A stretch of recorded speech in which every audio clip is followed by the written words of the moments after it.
या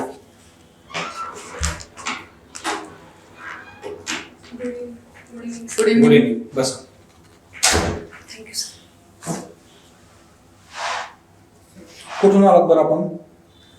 सर मी सांगली जिल्ह्यातील आटपाडी तालुक्यातील पिसेवाडी या गावातून आलेले. ओके. काय वैशिष्ट्य बरं पिसेवाडी गावाचं? सर प्रामुख्याने पिसेवाडी गावामध्ये विशिष्ट एका जातीचे लोक राहतात, धनगर जातीचे प्रामुख्याने राहतात. त्यासाठी आमचं गाव प्रसिद्ध आहे. प्लस सर शेती हा व्यवसाय फक्त आमच्या इथे चालतो. तुमच्या गावासमोरच्या 5 समस्या सांगा बरं. सर प्रामुख्याने माझ्या गावासमोर पहिली समस्या आहे जलसिंचनाची. आमचा भाग दुष्काळी भाग आहे, तर जलसिंचनाची एक समस्या आहे. दुसरी समस्या अशी आहे की शेतीवरती पूर्णपणे अवलंबून आहे. तिसरी समस्या त्यामुळे रोजगाराच्या संधी मर्यादित आहेत. चौथी म्हणाल तर कनेक्टिव्हिटी कमी आहे, रस्ते किंवा मोठ्या शहरापासून दूर आहे आणि महिलांच्या प्रामुख्याने उच्च शिक्षणात प्रमाण कमी आहे माझ्या गावात. तुम्ही केमिस्ट्रीमध्ये BSc केलेलं आहे 2019 मध्ये, बरोबर? हो सर. केमिस्ट्रीचं नोबेल कुणाला मिळालं बरं यावर्षी? सर लुईस ब्रूस, एकोमी आणि तिसरे एक सायंटिस्ट आहेत. बरं, काय संशोधन केलं या लोकांनी? सर त्यांनी क्वांटम डॉट्स हे संशोधन केलं होतं आणि त्यामध्ये त्यांची डिस्कवरी आणि त्याचं डेव्हलपमेंट कसं होतं त्या संदर्भात त्यांचं काम आहे सर. बरं, क्वांटम डॉटचे 3 ॲप्लिकेशन सांगू शकता तुम्ही? कुठं वापरलं जातं आहे क्वांटम डॉट टेक्नॉलॉजी? हो सर. क्वांटम डॉट्स टेक्नॉलॉजी प्रामुख्याने सर आपले जे सेमीकंडक्टर यूज जिथं केला जातो, जसं की कम्प्युटर असतील किंवा LED दिवे असतील, यामध्ये प्रामुख्याने त्याचा यूज होतो. प्लस सर मेडिकल क्षेत्रामध्ये कॅन्सरसाठी सुद्धा त्याचा उपयोग होईल असं पुढे आलेलं आहे. आणि सर आपलं जे डिजिटल क्रांती आहे त्यामध्ये सुद्धा क्वांटम डॉट्स योगदान देणार आहे. तुम्हाला ग्रीन वॉशिंग अशी संकल्पना माहिती आहे का?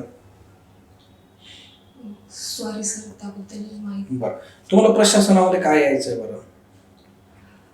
सर प्रशासन हे असं क्षेत्र आहे की ज्यामध्ये आपल्याला एकतर कामाचं आपल्याला सॅटिस्फॅक्शन मिळत आहे. सर आपल्याला रिसोर्सेस अवेलेबल असतात, आपल्याला निर्णय घेण्याचं स्वातंत्र्य असतं आणि आपल्याकडे ते अधिकार असतात की जे आपण कायद्याच्या चौकटीत राहून आपण जनतेसाठी काम करण्याचं एक प्लॅटफॉर्म आहे प्रशासन. त्यासाठी मला सर यावं सर. बरं, तुमचे प्रेफरन्सेस काय आहेत बरं? सर माझा पहिला प्रेफरन्स उपजिल्हाधिकारी आहे, दुसरा DYSP, तिसरा मुख्याधिकारी आहे, चौथा तहसीलदार, 5वा BDO. DYSP पहिला का नाही घेतला बरं तुम्ही? सर तुमच्या पर्सनॅलिटीला जे आहे युनिफॉर्म शोभला असता. हो सर, नक्कीच. मात्र सर उपजिल्हाधिकारी हे जे पद आहे तर त्यामध्ये कामाची डायव्हर्सिटी खूप जास्त आहे आणि आपल्याला वेगवेगळ्या वेगवेगळ्या विभागांमध्ये काम करण्याची संधी आहे. त्यामुळे मला पहिल्यांदा उपजिल्हाधिकारी टाकावंसं वाटलं आणि सर मला DYSP मिळालं तर मी नक्कीच त्यामध्ये सुद्धा चांगलं. उपजिल्हाधिकारी पदाचे कार्य सांगा बरं. सर उपजिल्हाधिकारी हे एक संवर्ग आहे आणि त्याच्या वेगवेगळ्या पदांवरती नेमणूक होतात, जसं की उपजिल्हाधिकारी भूसंपादन, उपजिल्हाधिकारी रोजगार हमी योजना, निवासी उपजिल्हाधिकारी असतील तर किंवा पुरवठा, अन्न पुरवठा यामध्ये सुद्धा त्यांचा रोल असतो. तर ते ज्या पदावरती आहेत त्यानुसार त्यांची कामं व्हॅरी होतात. बरं, महिला अधिकारी जे आहेत त्यांचे काय काय समस्या आहे बरं प्रशासनामध्ये? सर प्रामुख्याने म्हटलं तर मला असं वाटतं की सर महिला जरी अधिकारी असेल तरी तिला म्हणजे ती जॉब जरी करत असेल तरी तिला घरच्या जबाबदाऱ्या सांभाळाव्या लागतात. तर वर्क आणि फॅमिली लाईफ बॅलन्स ह्यामध्ये तिला थोडीशी कसरत करावी लागते असं मला वाटतं.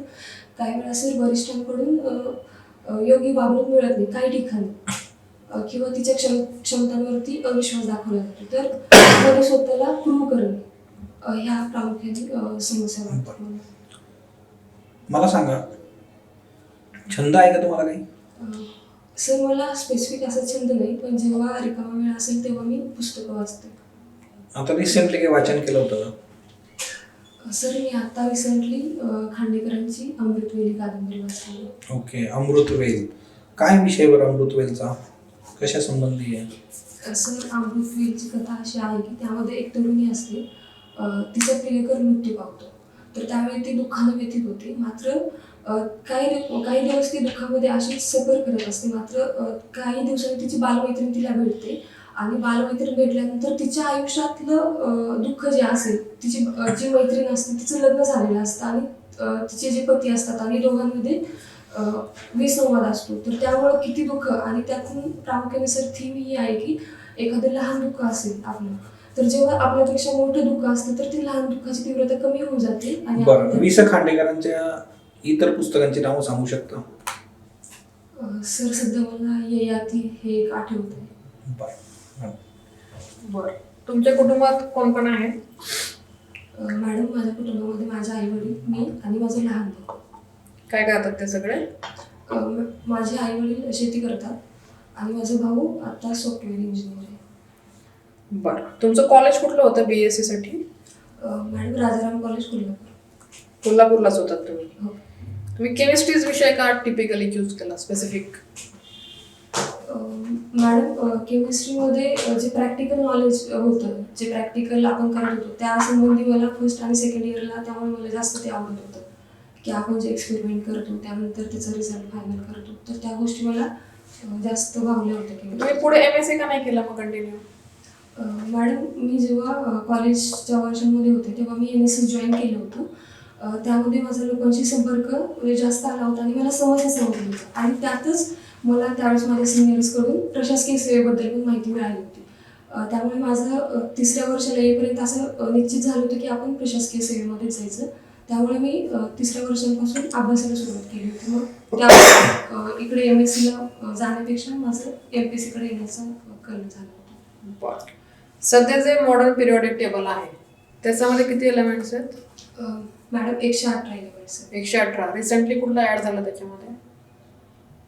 सॉरी मॅडम, मला रिकॉल होत नाही. पण ती मांडणी कोणी सुचवली होती की अशा प्रकारे मांडणी करायची?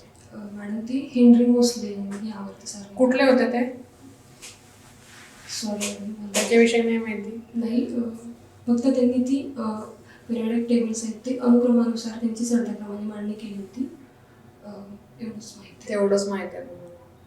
मग 118 एलिमेंट्स पैकी सगळ्यात महत्वाचं एलिमेंट तुम्हाला कुठलं वाटतं?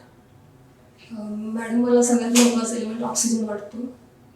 कारण ऑक्सिजन आपल्या जीवनाचं एक, ऑक्सिजन म्हणजेच आपली एक लाईफ आहे. त्यामुळे मला ऑक्सिजन सगळ्यात जास्त. ऑर्गॅनिक आणि इनऑर्गॅनिक केमिस्ट्रीमध्ये काय फरक असतो? मॅडम, ऑर्गॅनिक केमिस्ट्री असते त्यामध्ये कार्बन कंटेंट मेनली असतो. हा मेन त्यातला बेसिक डिफरन्स आहे. आणि कार्बन सोडून जी अदर केमिस्ट्री असते ती इनऑर्गॅनिक केमिस्ट्री. मग आपण जर सध्या सजीव सृष्टीचा विचार केला एकंदरीत, तर मग सगळ्यात जास्त महत्वाचं एलिमेंट कुठलं वाटतं तुम्हाला? ऑक्सिजन का कार्बन? मॅडम, कार्बन ही तितकाच महत्त्वाचा आहे. मात्र सजीव सृष्टी अस्तित्वात राहण्यासाठी ऑक्सिजन महत्त्वाचा आहे. त्यामुळे मला ऑक्सिजनच वाटतो आणि त्याच्यासोबत ते टिकून राहण्यासाठी सजीव आपल्याला कार्बन आवश्यक आहे. बरं, तुमचं पहिला प्रेफरन्स डेप्युटी कलेक्टर आहे. हो. डेप्युटी कलेक्टर म्हणून तुमची निवड झाली आणि नियुक्ती झाली, त्याच्यानंतर तुम्ही सगळ्यात पहिलं काम काय करणार? मॅडम, माझी नियुक्ती ज्या क्षेत्रामध्ये असेल त्यामध्ये मी पहिल्यांदा त्या क्षेत्रातला रिव्ह्यू घेईन, थोडक्यात की तिथले प्रॉब्लेम काय आहेत आणि त्याच्यानुसार माझी प्रायोरिटी ठरवेल की त्या क्षेत्रामध्ये कोणते पर्टिक्युलर प्रॉब्लेम असतील ते माझं पहिल्यांदा अजेंडा असेल. तुम्ही असं काही नाविन्यपूर्ण कराल का जे आतापर्यंत दुसऱ्या ऑफिसरने केलेलं नाहीये? असं काही तुम्ही तुमचं प्लॅनिंग वगैरे आहे असं काही? हो मॅडम, नक्कीच. मला प्रामुख्यानं प्रशासन आणि जनता यामध्ये गॅप कसा कमीत कमी करता येईल ह्या दृष्टीने माझा पहिला प्रयत्न असेल. कसं करणार? मॅडम, जसं की त्यांच्याकडून म्हणजे आपण ज्या योजना राबवतो त्यांचा वेळोवेळी फॉलोअप घेणे, तसेच तक्रार निवारण जी यंत्रणा आहे तर ती प्रॉपर त्याची अंमलबजावणी होते का बघणे. सोबत मॅडम, मी तिसरं आणि महत्त्वाचं म्हटलं तर फीडबॅक मेकॅनिझमचा वापर करेन. किंवा आपण जसं की आपले चाहते पॅटर्न एक राबवला गेला होता नाशिकमध्ये की एक दिवस त्यांनी ग्रामस्थ दिन आयोजित केला होता आणि जनतेमध्ये जाऊन ॲक्च्युअल काय प्रॉब्लेम आहेत किंवा त्यांच्या काय अपेक्षा आहेत प्रशासनाकडून, तर माझा प्रयत्न तसा राहील. तुम्ही आटपाडी तालुक्यातून आलेले आहात. आटपाडीमध्ये काही कारागृह वगैरे आहे का कायद्यांसाठीचं? हो मॅडम, आशिया खंडातील पहिले खुले कारागृह आटपाडीच्या शेजारी स्वतंत्रपूर नावाचं गाव आहे. तिथे 1939 साली सुरू करण्यात आलेले आहे. तर सध्या काय सिच्युएशन आहे तिथं? सुरू आहे का ते? हो मॅडम, आता सध्या सुरू आहे. सध्या तिथे 13 कैदी आहेत आणि त्याची कॅपॅसिटी 28ची आहे. ते पुरुष आहेत का महिला आहेत?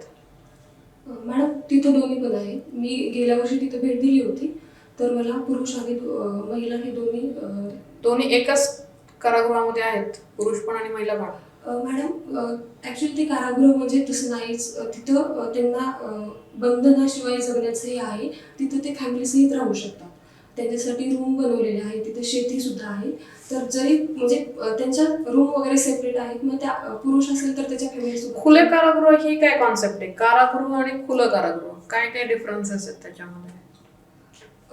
मॅडम कारागृह जे असतं त्यामध्ये कैद्यांना पर्टिक्युलर म्हणजे बाकीचे काही त्यांचे उपजीविकेचे उद्योगधंदे असतील किंवा फॅमिलीसोबत राहणं असेल, अशा काहीच गोष्टी करता येत नाही. तर खुले कारागृह म्हणजे पूर्णपणे ते मुक्त असतात, त्यांच्या फॅमिलीसोबत ते राहू शकतात, प्लस आपले स्वतःचे उद्योगधंदे करू शकतात त्यामध्ये. ते त्यांच्यावर काही अशी बंधनं मग नसतात. त्यांच्यावरती बंधनं काय राहतच नाहीत, मग ते कैदी कसं काय म्हणायचं मग त्यांना?